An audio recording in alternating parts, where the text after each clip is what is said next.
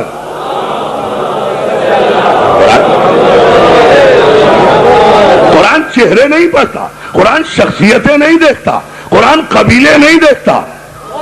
ہائے ہائے ہائے ہائے توجہ کرے، قرآن قبیلے نہیں دیکھتا، قرآن چہرے نہیں پڑھتا، قرآن قد و قامت ظاہری نہیں دیکھتا۔ ہے جملے پر غور کرنے والا، قرآن قد و قامت ظاہری نہیں دیکھتا، قرآن شخصیتیں نہیں دیکھتا، قرآن قبیلے نہیں دیکھتا۔ قرآن کو اس سے بھی غرض نہیں ہے کہ پہلے کون ایمان لایا اور بعد میں کون ایمان لایا، قرآن کو تو اس سے غرض ہے کہ ان الذین قالوا ربنا اللہ ثم استقاموا فلا خوف علیہم ولا هم یحزنون، جو اللہ کو اپنا رب کہہ رہے ہیں ان کا رب کہنا کافی نہیں ہے جب تک وہ اس رب کہنے پر استقامت نہ کرے، اور جو استقامت فی الدین کریں گے، اللہ کے اقرار پر جو جم جائیں گے، مستحکم ہو جائیں گے، ان کی نشانی صحیح بخاری میں تلاش نہ کرنا، ہم خود بتا رہے ہیں کہ لا خوف علیہم ولا هم یحزنون، نہ تو انہیں کبھی کوئی خوف ہوگا نہ انہیں کبھی کوئی حزن ہوگا۔ تو میں تاریخ سے کیوں پوچھوں کہ کون ایمان لایا اور کون ایمان نہیں لایا، جب قرآن بتا رہا ہے کہ جو بھی ایمان لایا نہ وہ خوف زدہ ہوگا نہ اسے کوئی حزن ہوگا۔ توجہ ہے نا، انڈر اینی سرکمسٹانسز صحابات بھیجے، جو بھی ایمان لایا پہچان ہے، سرکار شناخت ہے، ایک ہی پہچان ہے کہ لا خوف علیہم ولا هم یحزنون، نہ انہیں کبھی کوئی خوف ہوگا نہ کبھی کوئی ملال ہوگا، کبھی خوف نہیں ہوگا، کسی حالت میں خوف نہیں ہوگا، نہ مجمع میں نہ تنہائی میں۔ اللہ اللہ، میں بہت سی، نہ مجمع میں نہ تنہائی میں، نہ ہجرت سے پہلے نہ ہجرت کے بعد۔ اس سے زیادہ بصیر جملہ میں کہہ نہیں سکتا۔ کیوں نہیں ہوگا؟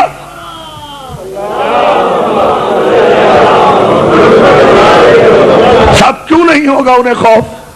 وجہ کیا یہ اقرار کرنے سے ان کا دل بدل جائے گا؟ ہاں دل بدلے گا، اس لیے کہ قرآن نے معیار یہ مقرر کیا ہے کہ جب ایک مرتبہ کوئی کہتے کہ اشہد ان لا الہ الا اللہ واشہد ان محمد رسول اللہ، جب یہ اقرار کرے گا تو پھر اسے کسی خوف میں مبتلا ہونے کی ضرورت ہی نہیں رہے گی، اس لیے کہ اللہ کی وحدانیت کا، میرے نوجوان دوست توجہ کریں، مولا آپ کو سلامت رکھے، اللہ کی وحدانیت کا اقرار کرنے والا یہ بھی اقرار کرتا ہے کہ انا للہ و انا الیہ راجعون، ارے ہم تو ہیں ہی اللہ کے لیے اور ہماری واپسی بھی اللہ کی طرف ہے، تو جو رہے گا اللہ کے لیے وہ جائے گا بھی اللہ کی طرف۔ جسے یقین ہو کہ میں رہا ہوں اللہ کے لیے تو وہ موت سے ڈرے گا نہیں، جسے یقین ہو، جسے یقین ہو۔ سلامات بھیجے، سلامات۔ اچھا نہیں، میں بات کو نوجوان دوستوں کی معلومات کے لیے شاید یہ ایک نئی معلومات ہو، عزیزان محترم، مفسرین قرآن ملت اسلامیہ نے، جس میں جلال الدین سیوطی بھی شامل ہیں جو معتبر ترین مفسر ہیں، انہوں نے انا للہ و انا الیہ راجعون کی آیت کے متعلق مکمل طور پر اسناد کے ساتھ تحریر کیا کہ یہ آیت جنگ احد کے موقع پر نازل ہوئی۔ سب آپ نے غور ہی نہیں کیا جملے پر، میرے پچھلے جملے کو ذرا ریلیٹ کریں نا اپنے ذہنوں میں یہ آیت نازل ہوئی ہے جنگ احد کے موقع پر، اور اس کے بعد تفسیر میں لکھتے ہیں یہ جملہ کہ یہ آیت جو جنگ احد کے موقع پر نازل ہوئی یہ اس وقت نازل ہوئی کہ جب سید الشہداء جناب حمزہ کی شہادت ہوئی ہے، تو آپ کی شہادت کی خبر، جملہ یہ ہے معتبر مفسر کا کہ آپ کی شہادت یعنی شہادت جناب حمزہ کی خبر جب مولا کائنات علی کو ملی ہے، علی نے شہادت حمزہ کی خبر سنتے ہی اپنی زبان پر بے ساختہ یہ جملہ جاری کیا، انا للہ و انا الیہ راجعون۔ مفسر کہتے ہیں کہ ادھر علی نے یہ جملہ کہا ہے، ادھر پوری آیت قصیدہ بن کے نازل ہوئی ہے۔ اب زمانہ سمجھے کہ علی کسے کہتے ہیں، علی کسے کہتے ہیں، امتی کسے کہتے ہیں، امتی اسے کہتے ہیں جو قرآن نازل ہونے کے بعد پڑھے، علی اسے کہتے ہیں کہ جس کی زبان پر جو نازل ہو جائے وہی قرآن میں داخل ہو جائے۔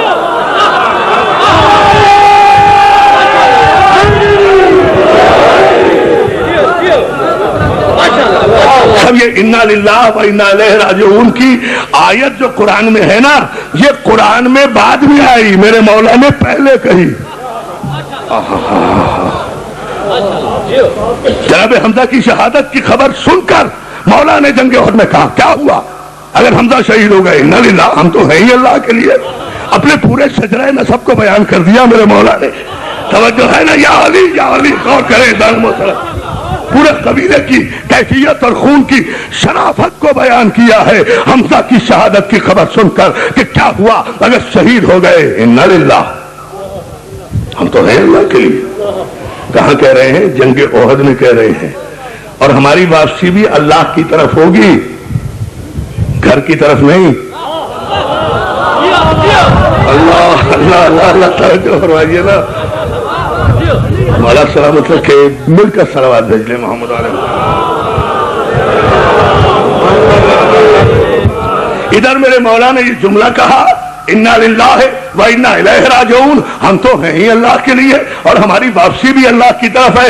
ادھر جبریل امین پوری آیت کا گلدستہ لے کر آئے، پوری آیت کا قصیدہ لے کر آئے مسلسل۔ میں آئندہ مجالس میں انشاءاللہ اس کی تفصیلات عرض کروں گا۔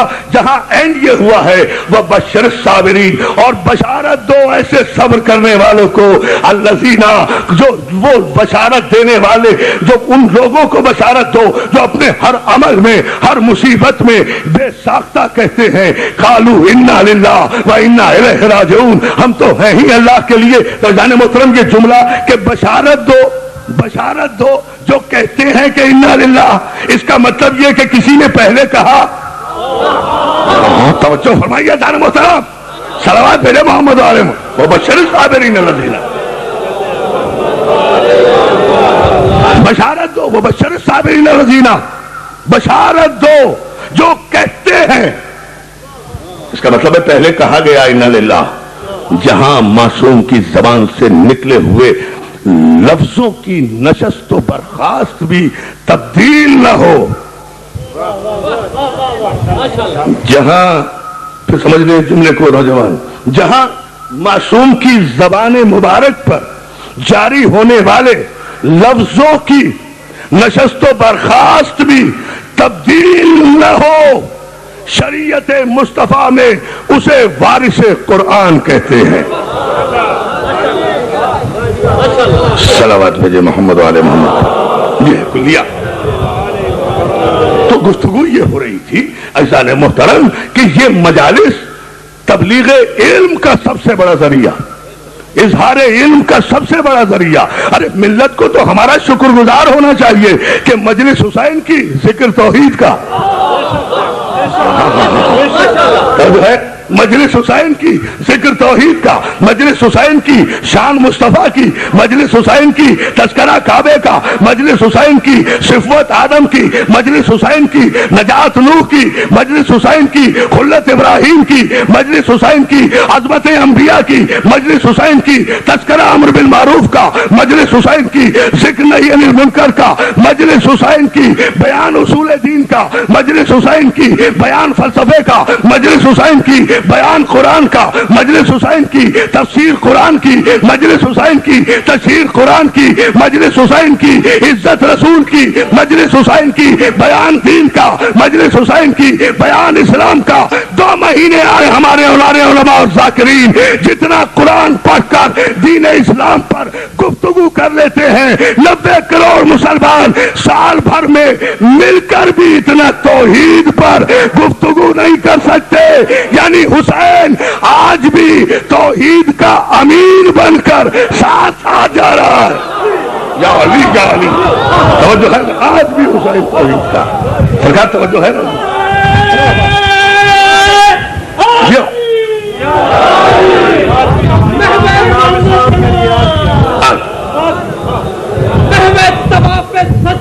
شبیر ہے بحث، محوِ ثواب پہ سجدہ شبیر ہے بحث، نبیوں کی بندگی ہے پجارن حسین کی، اور ہر ماتمی جلوس میں پھرتی ہے سر کھلے، تاریخ آج بھی ہے پجارن حسین میں۔ جیو مل کر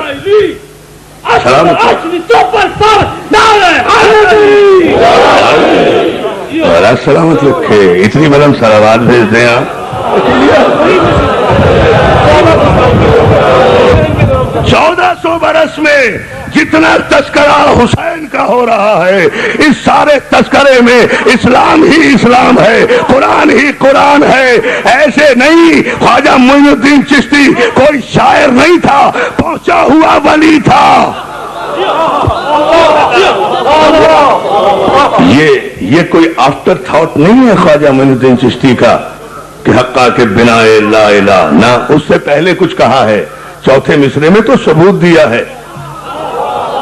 توجہ کرے جان محترم، میں جملہ کہہ رہا ہوں، چوتھے مصرے میں تو معین الدین چشتی نے ثبوت دیا ہے، یہ کوئی جذباتی طور پر مصرے نہیں کہہ دیے، پہلے مصرے میں کہہ چکے تھے نا کہ شاہ ہست حسین، بادشاہ ہست حسین۔ دوسرے مصرے میں کہہ چکے تھے کہ دین ہست حسین۔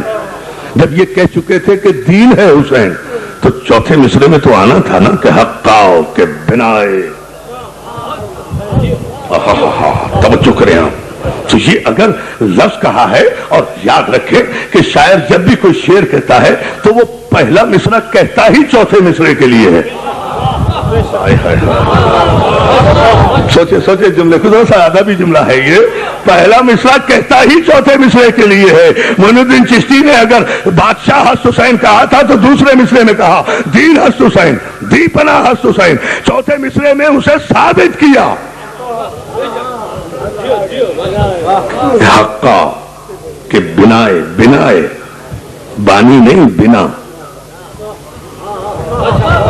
اب یہ ایک الگ بحث ہے، پھر انشاءاللہ کسی مجلس میں سے کریں گے، لیکن جو میں عرض کر رہا ہوں کہ آج بھی ساری دنیا میں مجلسیں ہو رہی ہیں، کوئی گوشہ ایسا نہیں ہے حیات عرضی کا کہ جہاں کسی نہ کسی عنوان سے ذکر حسین نہ ہو رہا ہو۔ تو ملت کو ہمارا شکر گزار ہونا چاہیے، ہمیں حسین کا سجدہ گزار ہونا چاہیے، اس لیے کہ آج بھی حسین کے حوالے سے ذکر توحید ہو رہا ہے۔ 1 گھنٹے کی اگر مجلس ہوتی ہے تو اس میں حسین کے مصائب تو 5 منٹ کے ہیں، یہ 55 منٹ جو گفتگو ہو رہی ہے، حسین آج بھی ذکر توحید کا۔ صلوات بھیجے محمد آئے۔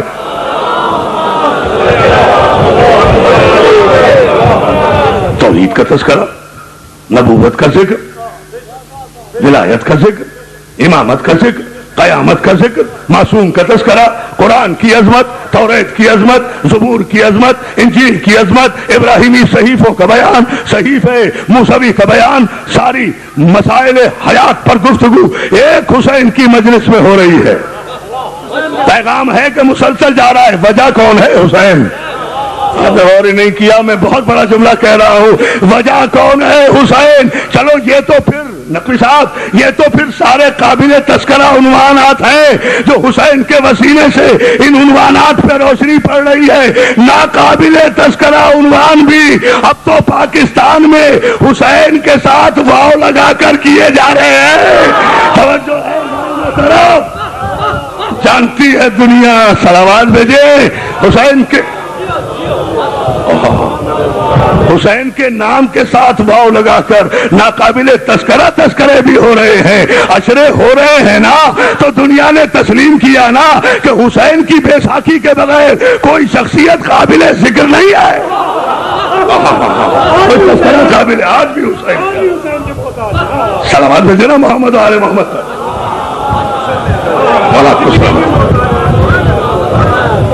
شکر گزار ہوں آپ کی توجہات پر، آپ کی محبتوں پر۔ جان محترم، کیا ہے مسئلہ؟ کیا ہے مسئلہ؟ صرف یہ ہے کہ یہ مجلسیں باب علم کی مجلسیں ہیں، جہاں علم ہی علم دیا جاتا ہے۔ اور یاد رکھیں یہ کلیہ ہے دوستو، دو چار کی میں باتیں کرنے کا عادی ہوں، گہرائی میں نہیں جاتا فلسفے اور منطق کی۔ یہ علم کا دور ہے، یاد رکھیں جہاں علم ہوگا وہاں تشدد نہیں ہوگا، اس لیے کہ علم کو اپنے آپ پر ناز ہوتا ہے۔ تشدد ہمیشہ جہل کی طرف سے ہوگا۔ کوئی پہلا تیر رسول کی طرف سے نہیں پھینکا گیا، پہلا پتھر ابو جہل کی طرف سے آیا، اس لیے کہ علم رسالت کا جواب جب علم سے نہ لا سکے۔ بھائی سوچو، پہلا تیر، پہلی تلوار، پہلی جنگ، پہلا حملہ، پہلا آغاز پیغمبر کی طرف سے نہیں ہے، پیغمبر کی طرف سے تو علم ہے، ابو جہل کی طرف سے پتھر ہے۔ اور اس کا پتھر مارنا اس بات کی دلیل ہے کہ وہ جاہل ہے۔ اس کا پتھر مارنا اس بات کی دلیل ہے کہ وہ جاہل ہے، اور ان کا پتھر کھا کر پھر علم دینا، پھر علم دینا۔ بھائی قرآن میں مجھے بتائے، قرآن مجید میں کہاں ہے تلوار؟ قرآن میں کہاں ہے تخت؟ قرآن میں کہاں ہے تخت و تاج، حکومت، غلبہ، قہر، جبر، سلطانی، بادشاہت، گردنوں پہ مسلط ہونا؟ یہ قرآن میں نہیں ہے۔ هو الذی بعث فی الامیین رسولا منہم یتلو علیہم آیاتہ۔ کہاں ہے تلوار؟ کیوں آیا یہ رسول؟ تلوار چلانے نہیں آیا، جنگ کرنے نہیں آیا، یتلو علیہم آیاتہ، آیات کی تلاوت کرنے آیا۔ ویزکیہم، اور ان کے نفوس کو پاک کرنے آیا۔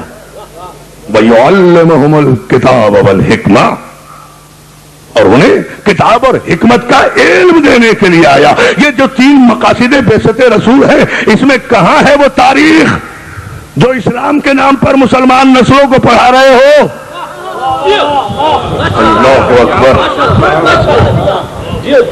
میری آواز جہاں تک جا رہی ہے میرے جملے پر غور کریں۔ اس قرآن مجید کی اس آیت میں جس میں مقاصد بعثت سرکار ختمی مرتبت بیان کیے گئے ہیں، ان مقاصد میں کہاں ہے وہ تاریخ جو اسلام کے نام پر مسلمان نسلوں کو پڑھا رہے ہو؟ تسلیم کرو نا کہ تاریخ اسلام اور ہے، تاریخ مسلمان اور ہے۔ اور میں ایک ہی جملے میں فرق واضح کر کے عنوان کا آغاز کر رہا ہوں۔ تاریخ اسلام اور ہے، تاریخ مسلمان اور ہے۔ تاریخ مسلمان میں 27 رجب سن 40 عام الفیل کو، نوٹ کریں دونوں تاریخوں کا ایک ایک جملہ کہوں گا۔ تاریخ مسلمان میں 27 رجب سن 40 عام الفیل کو محمد مصطفیٰ نبی بنتے ہیں۔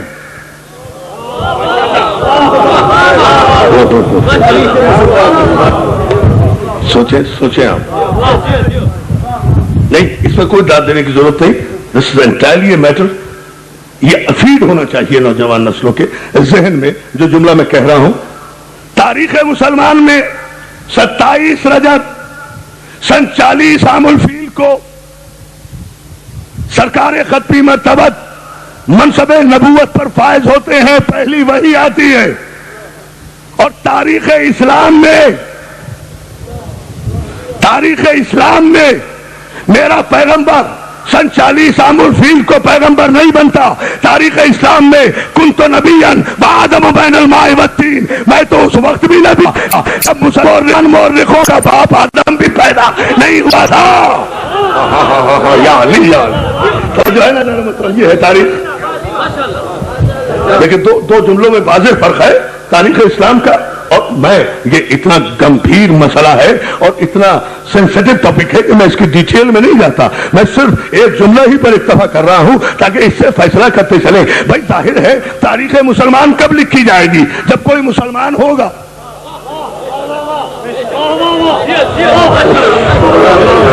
سوچے خدا کے لیے سارے نوجوان تو سے جملے تاریخ مسلمان کب لکھی جائے گی؟ میں بہت شکر گزار ہوں آپ کی توجہ کا اور آپ کی پابندی وقت کا بھی. میں انشاءاللہ 9:30 بجے نہیں ٹھیک 9 بجے روزانہ آپ کی خدمت میں حاضر ہو جایا کروں گا. اس لیے آپ جتنا محبتیں اور تعاون فرماتے ہیں ہر برس مجھے امید ہے اور الحمدللہ آپ بر وقت تشریف لائے ہیں. آئندہ مجالس میں بھی ذرا سا آپ میرے ساتھ یہ تعاون کریں گے میں پابندی وقت سے تاکہ آپ کو واپسی میں بھی زحمت نہ ہو اور ہمیں دقت وقت کی بھی کوئی شکایت نہ ہو. زیادہ سے زیادہ باتیں اور زیادہ سے زیادہ مورخ کا ذکر ہو سکے. صلوات بھیجیں محمد علیہ.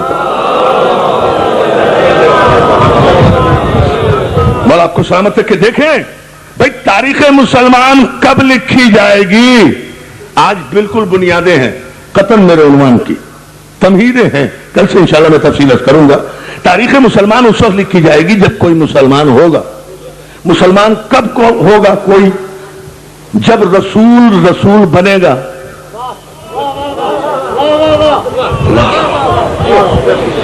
بہت توجہ. جب رسول بنے گا تو جس کی نگاہ میں رسول ہی 40 عام الفیل کو بن رہا ہے. بہت توجہ. تاریخ کہاں سے جائے گی؟ 40 عام الفیل سے جائے گی نا اس کی تاریخ. اور پھر عزیزان محترم آپ کے مورخ ہو یا محقق ہو یا محدث ہو ان کی تاریخیں آپ دیکھیں تو وہ تو 40 عام الفیل کے بھی اتنے بعد ہیں. عزیزان محترم امام اعظم رحمت اللہ علیہ ہم ان کا احترام کرتے ہیں. امام مالک ہم ان کا احترام کرتے ہیں. امام شافعی ہم ان کا احترام کرتے ہیں. امام احمد بن حنبل ہم ان کا احترام کرتے ہیں. محمد ابن اسماعیل بخاری بہت بڑے محدث ہم ان کا احترام ان کے علم کا احترام کرتے ہیں. مسلم بن حجاج صحیح مسلم والے ہم ان کا احترام کرتے ہیں. لیکن ذرا فاصلے کا فیصلہ آپ کر لیں کہ رسول کب آئے, امام اعظم کب آ رہے ہیں؟ 80 ہجری میں. غور ہی نہیں کر رہے آپ جملے پر. امام اعظم کب آ رہے ہیں بھائی؟ 80 ہجری میں ہجرت نبوی کے 80 برس بعد. یعنی رسول میں اور امام اعظم میں فاصلہ تقریباً 93 برس کا. فیصلے دیکھیں تاریخ کے. بہت ہی بہت توجہ چاہتا ہوں. امام مالک کب آ رہے ہیں؟ 90 ہجری میں.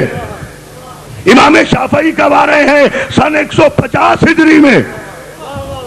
اور امام احمد بن حنبل تو اس وقت آ رہے ہیں جب میرے 11ویں امام کا زمانہ ہے. توجہ 150 برس بعد 250. سلامات بھیجے نا. اب تاریخیں دیکھتے جائیں. اچھا جو آپ کے سب سے بڑے محدث ہیں, بری بنیادیں ہیں آج کی مجلس میں, جو بہت بڑے محدث ہیں محمد ابن اسماعیل بخاری وہ آ رہے ہیں 200 برس کے بعد, 150 برس کے بعد, 160 برس کے بعد. تو فاصلہ کتنا حیات پیغمبر سے؟ کہیں 80 برس کا فاصلہ, کہیں 90 برس کا فاصلہ, کہیں 100 برس کا فاصلہ, کہیں 160 برس کا فاصلہ.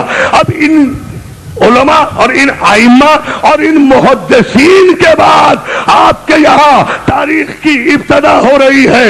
اب اس تاریخ کی ابتدا کا اندازہ لگا لیں کہ 150 برس میں کتنی نسلیں گزر جاتی ہیں. نہ انہوں نے رسول کو دیکھا. بھائی بہت توجہ.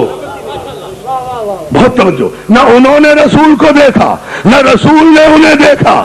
نہ انہوں نے رسول کو اعلان کرتے ہوئے دیکھا, نہ نماز پڑھتے ہوئے دیکھا, نہ قیام کرتے ہوئے دیکھا, نہ قعود کرتے ہوئے دیکھا, نہ سجدہ کرتے ہوئے دیکھا, نہ کوئی بزم میں ہے نہ نظم میں ہے. اس سے پہلے کوئی ریٹن پروف نہیں ہے. اس سے پہلے جتنے مسلمان حیات پیغمبر میں ہیں نہ کوئی تاریخ ہے, نہ کوئی مدون کتاب ہے, نہ کوئی کمپائلڈ بک ہے. سارا آغاز 80 ہجری کے بعد ہو رہا ہے, پیغمبر کے 90 برس کے بعد. اب عزیزان محترم پوچھنا صرف اس جملے میں یہی ایک بات چاہتا ہوں کہ 80-90 برس کے بعد حیات پیغمبر کے 80-90 برس کے بعد آنے والے جب تاریخ لکھیں گے تو وہ تاریخ روایتوں پر مبنی ہوگی, سنی سنائی باتوں پر مبنی ہوگی.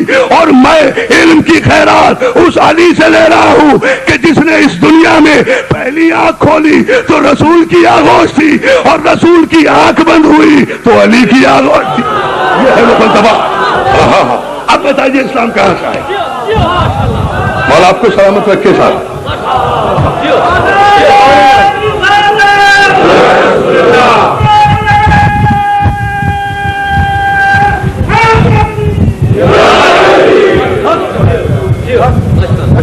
مولا آپ کو سلامت رکھے.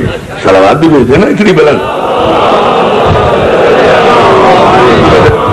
یہ سارا محفوظ کر رہے ہیں نا آپ اپنے ذہن میں, یہ پوری تاریخ اور اس کی ابتدائیات جس پر میں انشاءاللہ آئندہ مجالس میں عرض کروں گا آپ کی خدمت میں. آپ دیکھیں میرا علی وہ ہے جس نے پہلی آنکھ کھولی تو آغوش رسول میں, اور رسول کی آخری آنکھ بند ہوئی. ذرا زندگی تو دیکھیں, زندگی کی خوبصورتی تو دیکھیں. علی کو ہر رخ سے علی دیکھے تو صحیح. آغاز کیا تو آغوش رسول سے, اور جہاں سے نبوت کا اختتام ہو رہا ہے, آنکھ بند ہو رہی ہے, وہیں سے علی کی آغوش بلا فصل ہے. یا علی یا علی یا علی یا علی. توجہ ہے, اب پوری توجہ جہاں میں آج کی مجلس میں آپ کے ذہین حافظوں کو پہنچانا چاہتا ہوں وہ یہ کہ آپ کب لکھیں گے پہلی وحی کا آنا؟ مسلمان ہونے کے بعد لکھیں گے نا, تو پہلی وحی پہلے آئی. پہلی وحی سے پہلے تو کسی نمبر کا کوئی مسلمان نہیں ہوا تھا نا.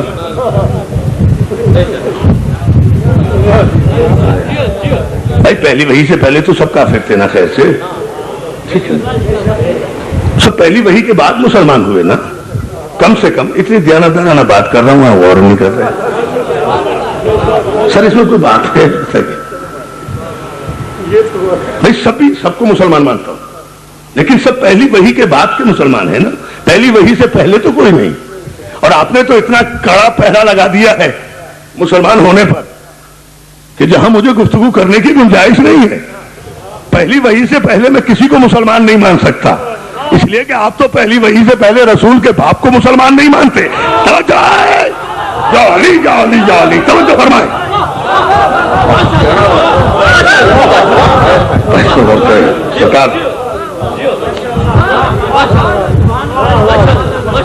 آپ تو پہلی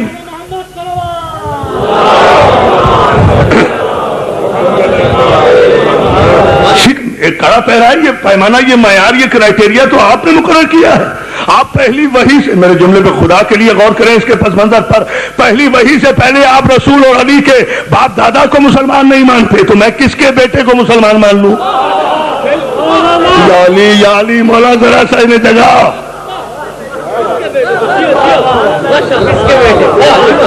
اچھا, ایک الجھانے والی بحث چھیڑ دوں, خود بھی الجھوں گا, آپ کو بھی الجھاؤں گا انشاءاللہ. مگر دیکھیں اور ہمارے مجمع کا یقین دیکھیں کہ مجمع کہہ رہا ہے انشاءاللہ الجھیں گے. پتا ہے نا کہ رزق علم کی بھیک تو یہاں سے ملتی ہے نا. توجہ, صلوات میرے بآواز بلند.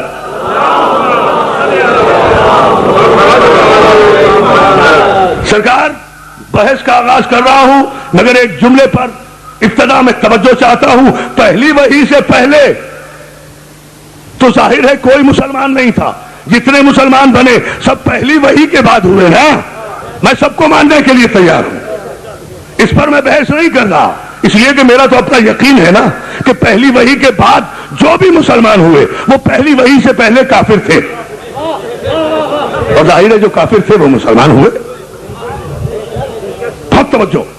لیکن جس مسئلے پر میں توجہ آج کی مجلس میں اپنے نوجوان دوستوں کی چاہتا ہوں تاکہ طے ہو کہ تاریخ اسلام کیا ہے اور تاریخ مسلمان کیا ہے, اور میرے سارے سنی شیعہ بھائی سنیں, یہ بالکل ریشنل گفتگو ہے, 2 اور 2 4 کی گفتگو ہے. پہلی وحی سے پہلے کوئی مسلمان نہیں تھا. نمبر 1, پیغمبر اسلام خاندان بنی ہاشم کے چشم و چراغ تھے, جو پورے سرزمین عرب پر سب سے اعلیٰ, سب سے ممتاز, سب سے برتر والی کعبہ خاندان تھا. لہذا اعلیٰ ترین خاندان کے شہزادوں کے تعلقات مکے کے کپڑا بیچنے والوں کے بچوں سے نہیں ہو سکتے تھے. تعلقات کی بات کر رہا ہوں سرکار, غور کریں. آپ پروٹوکول کے خلاف ہے بھائی.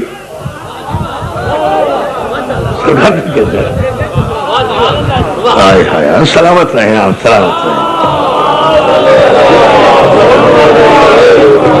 اور آپ کو سلامت رکھیے. بالکل آئینے کی طرح سے میں آپ کے ذہنوں کو لے کر جا رہا ہوں جہاں کوئی کنفیوژن نہ ہو. پہلی وحی سے پہلے کوئی مسلمان نہیں، نمبر 1. نمبر 2 یہ کہ پیغمبر اسٹیٹس کے اعتبار سے، دنیاوی اسٹیٹس کے اعتبار سے اعلیٰ ترین خاندان کا چشم و چراغ، اسلاب طاہرہ سے ارحام مطہرہ کی طرف منتقل ہونے والوں کا خاندان، شجرہ طیبہ کا خاندان، ورثائے انبیاء کا خاندان، وارثان کعبہ کا خاندان، بیضۃ البلد کا خاندان، رئیس مکہ کا خاندان، عبد مناف کا خاندان، ہاشم کا خاندان، عبد المطلب کا خاندان، یعنی اماموں کا خاندان، غلاموں سے تعلقات نہیں. یا علی اس لیے میں نہیں مانوں گا. آپ لکھتے رہیں میں نہیں مانوں گا. بچپن میں اس سے دوستی تھی، لڑکپن میں اس سے دوستی تھی. نہ کوئی دوستی نہیں تھی، کوئی تعلقات نہیں تھے. اچھا آج سے 1400 برس پہلے کا معاشرہ، اسٹیٹس کمپلیکس معاشرہ، جہاں آقا اور غلامی کی باقاعدہ روایتیں چلتی تھیں. ہاؤ کین آئی بلیو، میں کیسے یقین کر لوں کہ سب تعلقات تھے، دوستی تھی. دوستی وہ کرتا ہے جو کھیلتا ہے، کودتا ہے. اس خاندان میں کھیل اور کود کے یہ مشاغل نہیں تھے. بہت توجہ دوستو. نمبر 2، اب پہلی وحی کے بعد پہلا مسلمان ہوگا تو تاریخ مسلمان لکھے گا. پہلی وحی کے موقع پر تو کوئی موجود نہیں ہے نا. میں بالکل قریب آ کے گفتگو کر رہا ہوں. پہلی وحی کے سے پہلے تو کوئی مورخ جتنے بھی ہیں وہ ان میں سے کوئی موجود نہیں ہے. نہ پہلی وحی کے وقت موجود ہے، اور پہلی وحی محلے میں بھی نہیں آئی، علاقے میں بھی نہیں آئی، کسی دوست کے گھر میں بھی نہیں آئی. پہلی وحی آئی غار حرا میں. غار حرا ہے 3000 فٹ کی بلندی پر، جہاں جا کر رسول اکیلے عبادت کیا کرتے تھے. وہی آئی بھی اکیلے میں، فرشتہ آیا بھی تنہائی میں. ابھی تک کوئی مسلمان بھی نہیں ہوا. یہ سارے واقعات جو پہلی وحی کے لیے آپ بیان کرتے ہیں، یوں آیا، یوں بھیجا، یوں دبایا، یوں اقرا کہا، یوں پسینہ آیا، کون دیکھ رہا تھا؟ یا علی کون تھا وہاں؟ خدا کی قسم اس رات سے ہمیشہ کے لیے انشاءاللہ آج ہی کی مجلس میں پردہ اٹھاؤں گا. آپ صلوات بھیجیں محمد علیہ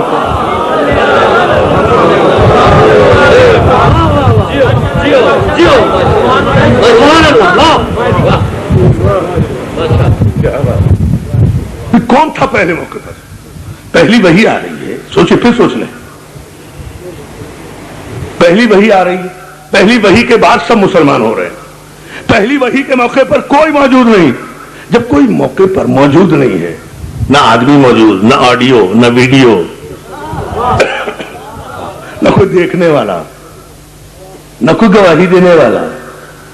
ایک بھیجنے والا ہے، ایک آنے والا ہے، ایک وصول کرنے والا ہے. آپ کو کیسے پتا چلا کہ وہاں کیا ہوا؟ Who was there at the spot؟ یہ ہے جو نوجوان بچوں کے ذہنوں کے لیے بہت ضروری غذا ہے. کون تھا اس وقت موقع پر؟ کوئی بھی نہیں. تو پھر یہ اتنی لمبی چوڑی تفصیل کیوں لکھ دی؟ اقرا بسم ربک الذی کی آیت آئی، جبریل نے یہ کہا، حضور نے یہ کہا، جبریل نے یوں پڑھایا، حضور نے یوں پڑھا، یوں پسینہ آیا، یوں ڈرے، یوں خوف زدہ ہوئے. یہ سارے منظر نامے کی عکس بندی کس نے کی؟ توجہ. یہ تحریر کس نے کیا کہ یہ سب کچھ ہوا؟ کسی کو حق ہی نہیں ہے پہلی وحی کی کیفیت بیان کرنے کا.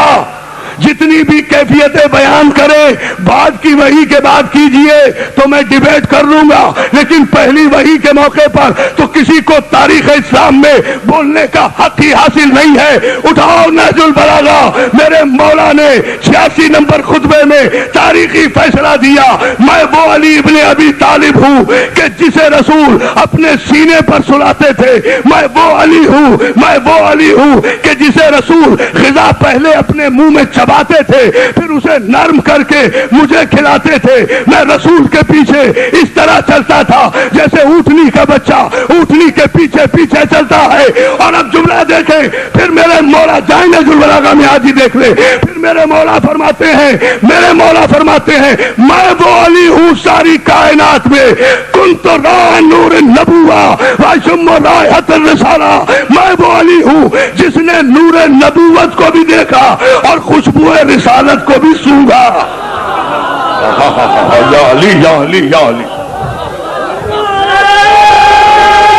دیکھیں جہاں میرے مولا کہہ رہے ہیں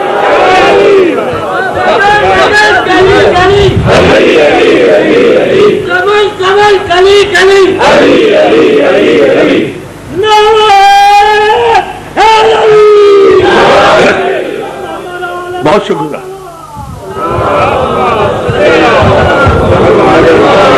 جہاں پوری سیرت بیان کی ہے اس خطبے میں, پوری حیات طیبہ پر میرے مولا نے روشنی ڈالی ہے اس خطبے میں. میں وہ ہوں کب سے بیان کر رہے ہیں علی؟ جب سے رسول کے سینے پر سوتے تھے.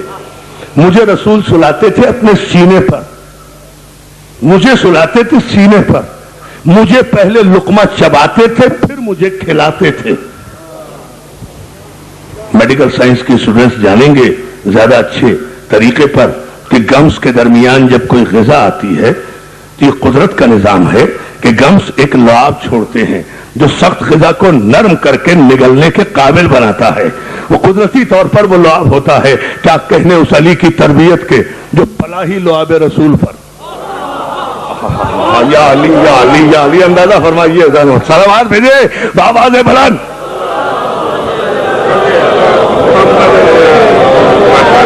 پہلے خود چباتے تھے پھر مجھے کھلاتے تھے, چبا کر نرم کر کے رسول مجھے دیتے تھے. اور پھر میرے مولا فرماتے, جائیے دیکھیں نہج البلاغہ میں, میرے مولا فرماتے پھر ایسے دن بھی آئے کہ جہاں رسول اکثر غار حرا میں, لفظ استعمال کیا ہے میرے مولا نے, پھر غار حرا میں جا کر عبادت کیا کرتے تھے اور ان کا دوسرا میں ہوتا تھا. ارے آپ بہت آہستہ گزر گئے جملے سے, پوری تاریخ اسلام اسی پر بیس کرے گی. میرے مولا کہہ رہے ہیں اس وقت کوئی نہیں ہوتا تھا رسول کے ہمراہ سوائے میرے, تو غار حرا کی ہر کیفیت کا عینی گواہ میرا علی ہے, تاریخ کا مورخ نہیں ہے, اس لیے کہ وہ پہلی وحی کے بعد مسلمان ہوا ہے. علی بچپن ہی سے رسول کے ساتھ ہے, تو غار حرا میں جو کچھ بھی پیش آیا وہ میں راوی سے نہیں پوچھوں گا, علی سے پوچھوں گا. علی نے کہیں نہیں کہا کہ جبریل نے اقرا کہا, رسول نے کہا میں نہیں جانتا. میرے مولا نے کہیں نہیں کہا. سلامات بھیجے محمد عالم, میرے مولا نے کہیں نہیں.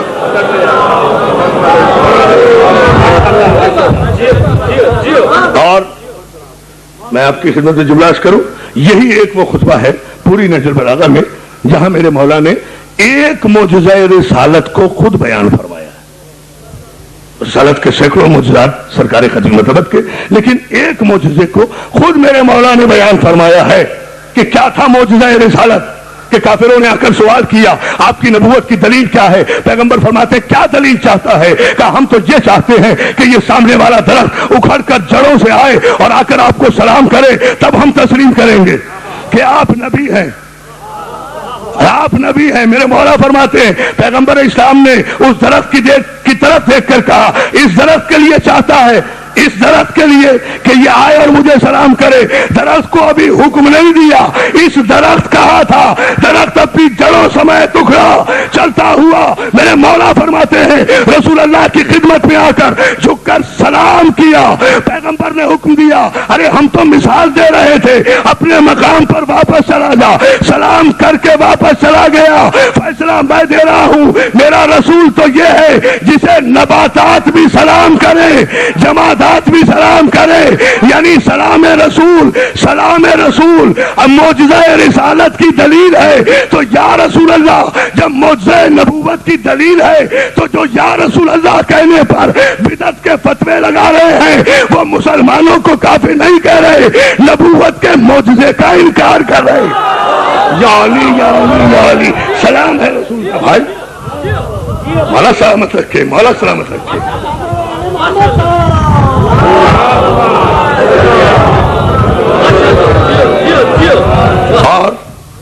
اور آپ کو سلامت رکھے. بہت علمی معیار پر الحمدللہ آپ اس تمہیدی مرحلے میں ہیں. اور نتیجہ پھر آپ کی خدمت پہ ایک جملہ کروں. میرے مولا کا جملہ, مولا فرماتے ہیں کنت را, میں ہوں وہ جس نے دیکھا نور نبوت. نور نبوت روشنی چہرے محمد نہیں. میں وہ ہوں جس نے نور نبوت دیکھا. کب؟ جب میں بچپن میں سوتا تھا. آپ کی تاریخ کیا کہہ رہی ہے؟ سن 40 عام الفیل. علی کہہ رہے میں نے نور نبوت دیکھا. علی نے کوئی سن مقرر نہیں کیا. اور پھر ایک جملہ ہے سارے مجمع کی توجہ, مولا سلامت رکھے ان تاریخی اجتماعات کو. آج کی مجلس کا اہم ترین جملہ اس لیے اہم ترین ہے کہ میرا جملہ نہیں ہے, میرے مولا کا جملہ ہے. میرے مولا نے فرمایا اور میں وہ علی ہوں کہ جس نے خوشبو رسالت کو سونگا. خوشبو کو سونگا. امام ابن تیمیہ جو متاثر ترین امام ہے, جس نے یزید کا بریت نامہ لکھا ہے, وہ اعتراض کرتا ہے کہ یہ کیسے کہہ دیا علی نے کہ میں نے رسالت کی خوشبو کو سونگا. رسالت کوئی پھول, رسالت کوئی چمن ہے, رسالت کوئی باغ ہے جسے سونگا جائے. یعنی مولا پر اعتراض آیا. میں ہوں وہ جس نے سونگا رسالت کی, پورے مجمع کی توجہ چاہتا ہوں, جس نے سونگا رسالت کی خوشبو کو. متاثر ترین اماموں نے اعتراض کیا کیسے سونگا؟ کوئی خوشبو ہے, کوئی باغ ہے, کوئی چمن ہے جو سونگا؟ میں وہی کہتا ہوں قرآن پڑھنا اور بات ہے, لیکن جب علی دشمنی پر کوئی اتر آئے تو قرآن بھی ہدایت سلب کر لیتا ہے.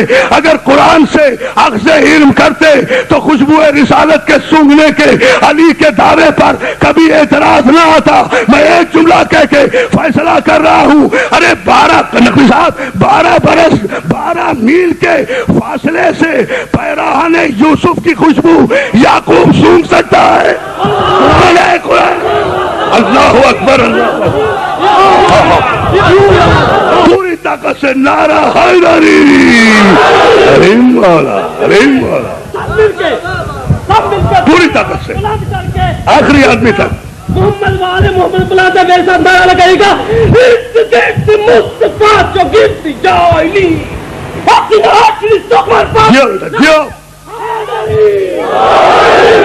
مولا. مولا سلامت رکھے. یا علی مدد کہنے والوں کو یہی معیار میں چاہتا تھا.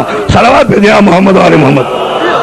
خوشبو 12 میل کے فاصلے سے یعقوب کو آ رہی ہے. خوشبو پیراہن میں خوشبو ہوتی ہے. توجہ کرے, توجہ کرے. لیکن اچھا نہیں ابھی فیصلہ کر دوں. عزیزان محترم, اتنے میل کے فاصلے سے قمیض یوسف کی خوشبو یعقوب کو آئی اور آپ نے کہا مجھے یوسف کی خوشبو آ رہی ہے. لیکن ذہن میں رہے مسلمان بھائیوں کہ یوسف کی ایسا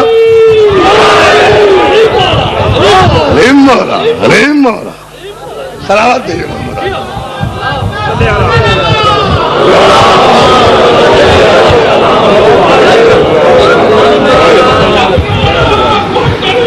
جیو مل کر نہیں. بہت بڑا مجمع ہے, بہت تاریخی مجمع ہے. اتنی ہی بلند صلوات بھیج دیں آل محمد پر.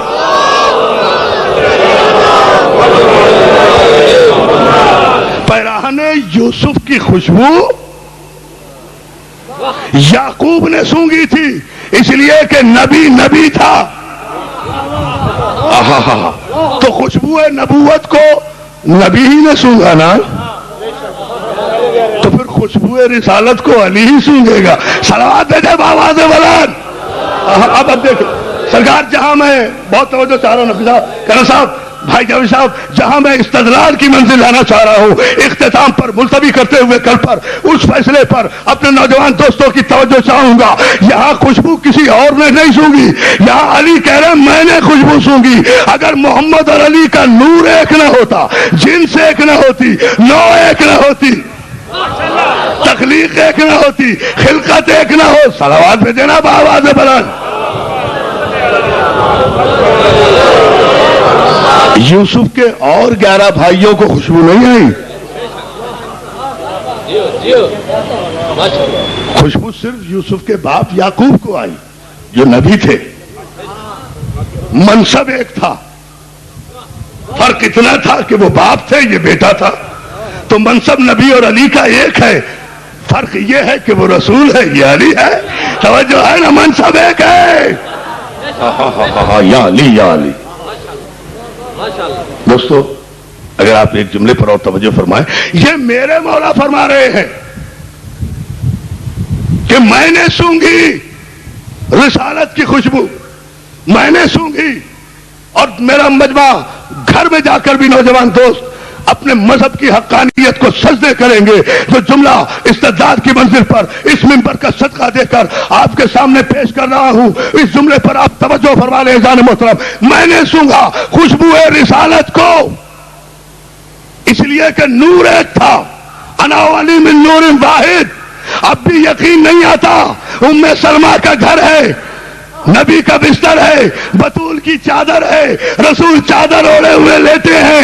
حسن آتے ہیں، آ کر ماں سے کیا کہہ رہے ہیں؟ اے اماں جان، انی اشم عندک رائحۃ طیبۃ کانہا رائحۃ جدی. اے مادر گرامی، میں اپنے جد کی خوشبو سونگھ رہا.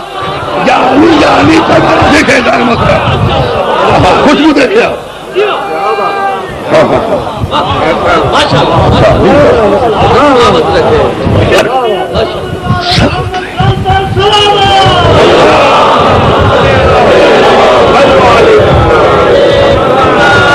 کیا کہا؟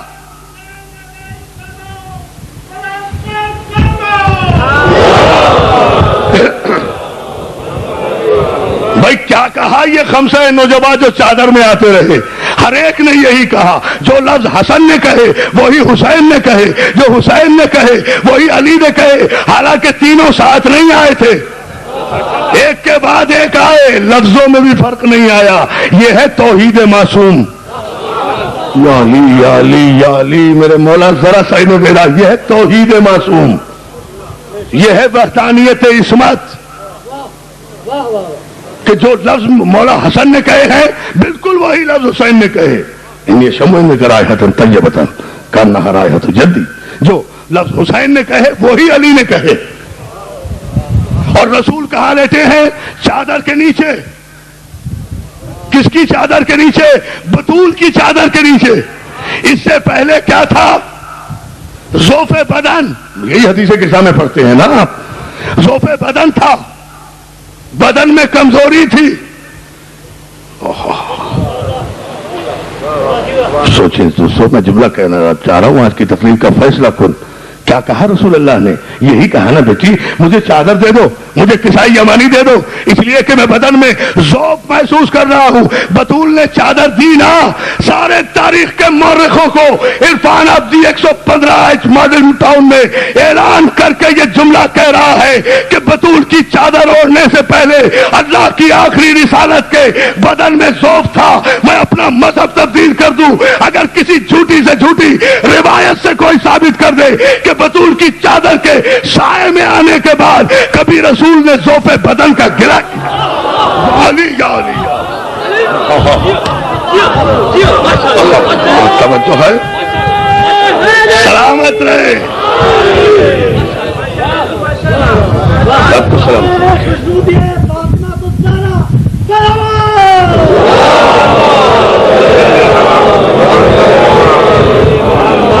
تفصیلات کروں گا.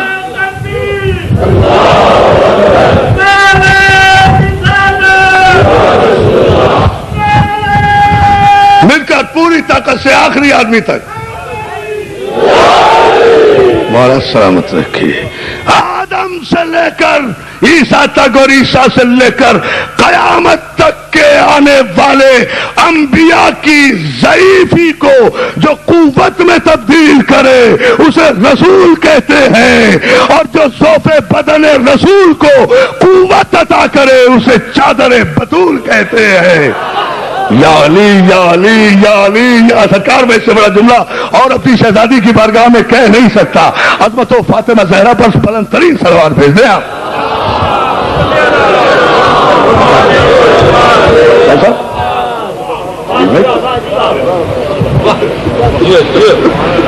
جس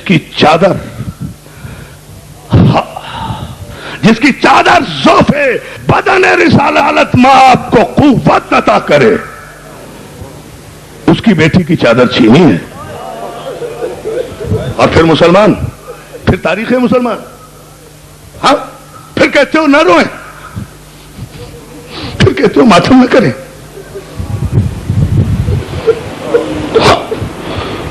وہ چادر جس میں آیے تطہیر کا نزول ہو، وہ چادر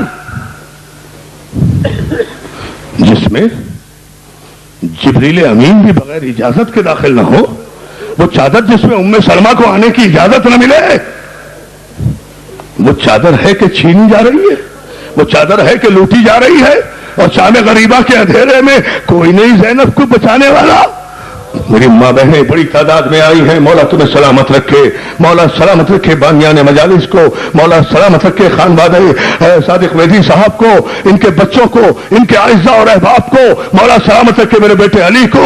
میں عزیزان محترم یہ جملہ ضرور کہوں گا کہ تاریخ کے دھارے پر چلتے چلتے فکر مسلم کو ایک لمحے کے لیے کربلا میں ضرور ٹھہرنا چاہیے، اور کربلا میں بھی اگر عصر عاشورہ سے بھی گزر جاؤ تو شام غریبہ میں ضرور رک کر دیکھو کہ کس کی چادر لوٹ رہا ہے اور کون لوٹ رہا ہے، کس کی چادر چھین رہی ہے اور کون چادر چھین رہا ہے. یہ عشرے، یہ خمسے، یہ محرم کے بعد مجالس، یہ مسلسل رہنا چاہیے. عزاداروں مسلسل رو، عزاداری تو اب ہے، رونا تو اب ہے. حسین کا عشرہ تو بڑے بڑے علماء کی سمجھ میں بھی آ گیا، چھوٹے چھوٹے ذاکروں کی سمجھ میں بھی، مجھ جیسے ذاکروں کی سمجھ میں آ گیا.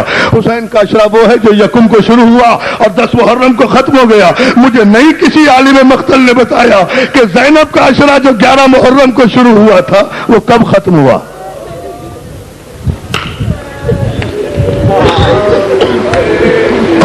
جزاک اللہ جزاک اللہ. عزادارو نہ شرم کر کے نہ رو، تمہیں کیا پتا انہی خواتین کے جھرمٹ میں اللہ جانے شام سے آئی ہوئی زخمی بی بی کہاں بیٹھی ہوگی. پتہ نہیں انہی نوجوانوں کے درمیان میں کہاں حسین کا بیمار عزادار بیٹا سید سجاد، پتہ نہیں انہی معصوم بچیوں کے جھرمٹ میں کہاں 4 برس کی وہ بچی جس پر میرے امام زمانہ نے سلام بھیجتے ہوئے کہا میرا سلام ہو اس معصومہ بچی پر جس کے رخساروں کی رنگت شام غریبہ سے شام تک مسلسل تبدیل ہوتی رہی، کبھی نیلے ہو گئے، کبھی پیلے ہو گئے، کبھی سرخ ہو گئے. جزاک اللہ. شرم کر کے نہ رویا کرو، خدا کی قسم. ارے میری بیوی کہتی ہے میں ضرور آتی ہوں. شہزادی زینب کون ہے؟ شہزادی زینب کے لیے ایک جملہ بتا دوں آج پہلی مجلس میں. شہزادی زینب وہ ہے جسے میرے چوتھے امام نے کہا پھوپھی اماں یا عمتی، اے میری پھوپھی اماں الحمدللہ خدا کے فضل سے آپ عالمہ غیر معلمہ ہیں. یہ لفظ امام سجاد کا ہے. انت عالمۃ غیر المعلمہ، آپ وہ عالمہ غیر معلمہ ہیں جسے کسی نے نہیں پڑھایا. ارے امام جس زینب کے علم کی تصدیق کرے، معصوم جس زینب کے علم کی تصدیق کرے، وہ زینب ہمارا علم سننے آتی ہے اس مجلس میں، ہمارے فضائل سننے آتی ہیں، ہماری خطابت سننے آتی ہے، نہیں ہماری یاد کی ہوئی آیتیں سننے آتی ہیں بی بی زینب ان مجلس میں نہیں. ارے ہماری حیثیت کیا ہے، ہم کیا سنائیں گے زینب کو؟ بی بی زینب کہیں گی میں تمہارا علم سننے نہیں آتی، ارے میں تو رونے آتی ہوں. کون ہے جو میرے بھائی پہ اتنا رو رہا ہے جیسا میں چاہتی ہوں؟